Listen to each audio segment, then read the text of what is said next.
ஏசில் surgery பண்ணி நான் நீ நல்லா ஸ்ட்ரென்தனிங் பண்ணேன் சார். பட் ஆங்கிள் ஸ்ட்ரென்தனிங் ப்ராப்பரா பண்ணவே இல்லைங்க சார். நடக்கிறப்ப இன்னுமே ஆங்கிள் ஒரு அன்ஸ்டேபிள் மாதிரி இருக்குங்க சார். இன்னுமே ஆங்கிள் ஒரு பெயின் இருக்க மாதிரி இருக்குது சார். அதுக்கு ப்ராப்பரா நீங்க ஆங்கிள் ஸ்ட்ரென்தனிங் பண்ணாதனால அது ஒரு மெயின் ரீசன். அதுக்கு ப்ராப்பரான ஒரு எக்ஸசைஸ் ப்ரோட்டோகால் சொல்றேன். அதுக்கு முன்னாடி இந்த மாதிரி பிசியோ இருக்கணும்னா என்ன மறக்காம ஃபாலோ பண்ணிக்கோங்க.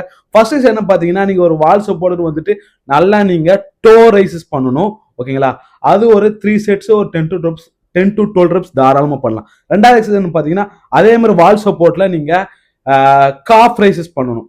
அதுவும் ஒரு 10 to 12 reps தாராளமா பண்ணலாம். உங்களை நல்ல காஃப் மசில் நல்ல ஒரு ஸ்ட்ரென்தனிங் ஆகும். உங்களுக்கு வாக்கிங்க்கு ஒரு ரன்னிங்க்கு ஒரு நல்ல ஒரு எஃபிஷியன்ட் எக்ஸசைஸ். ஓகேங்களா?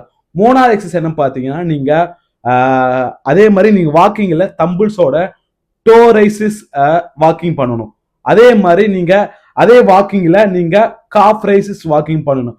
இதை நீங்க இந்த ரெண்டு எக்ஸசைஸும் மாத்தி மாத்தி ப்ராப்பரா பண்ணீங்கன்னா உங்களுக்கு ஒரு நல்ல ஒரு ஸ்ட்ரென்தனிங் கிடைக்கும், ஒரு நல்ல ஒரு பம்பிங் ஒரு கிடைக்கும்.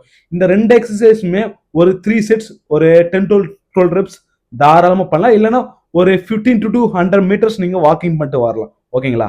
அடுத்த எக்ஸசைஸ் என்ன பாத்தீங்கன்னா, நீங்க ஸ்மித் மிஷன்ல நீங்க காஃப் ரைசஸ் பண்ணணும். ஓகேங்களா? இத நல்ல ஒரு மினிமல் வெயிட் ஒரு 5 kg to 10 kg வச்சுட்டு நீங்க நல்லா தாராளமா ஒரு ஸ்டெப்பர் சப்போர்ட்டோட நீங்க தாராளமா காஃப் ரைசஸ் பண்ணலாம். நல்லா காஃப் மசில் ஸ்ட்ரென்தனிங் பண்ணும். இந்த 5 எக்ஸசைஸ் ப்ராப்பரா பண்ணீங்கன்னாவே உங்களுக்கு நல்ல ஒரு ஆங்கிள் வந்து நல்ல ஒரு ஸ்ட்ரென்தனிங் கிடைக்கும்.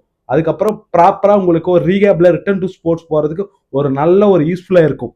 ஏசிஎல் இன்ஜுரி பேஷனுக்கு ஒரு ப்ராப்பரான ஒரு ஆங்கிள் ரீகேப் ப்ரோட்டோகால் வேணும்னா ஏசிஎல் கமெண்ட் பண்ணுங்க. எல்லா எக்ஸசைஸ் ப்ரோட்டோகால் நான் உங்களுக்கு டிஎம் பண்றேன். மறக்காம இந்த ரீலை உங்க ஃப்ரெண்ட்ஸ் ஃபேமிலிக்கு ஷேர் பண்ணுங்க. ரொம்ப நன்றி.